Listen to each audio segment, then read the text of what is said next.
আমাৰ নগাঁও জিলাত 1856 গৰাকী শিক্ষাৰ্থী যিয়ে নেকি যোৱা বিগত মেট্ৰিক পৰীক্ষাত 75% নম্বৰ লাভ কৰিছে তেখেতসকলৰ কাৰণেও আমি আজি 12,500 টকা পুৰস্কৃত কৰিম আৰু নগাঁও জিলাৰ 1856 গৰাকী শিক্ষাৰ্থী এই আঁচনিৰ পৰা উপকৃত হৈছে।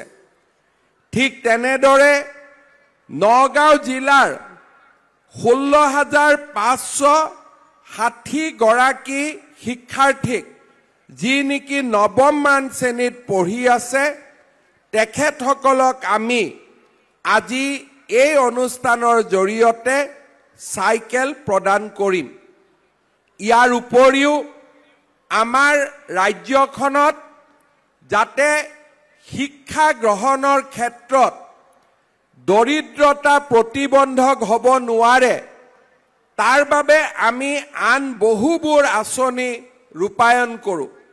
বিশেষকৈ আমাৰ চৰকাৰে এই বছৰ আৰম্ভ কৰা নিযুত মইনা আঁচনিখনে ইতিমধ্যে সমগ্ৰ ভাৰতবৰ্ষতে দৃষ্টি আকৰ্ষণ কৰিবলৈ সক্ষম হৈছে।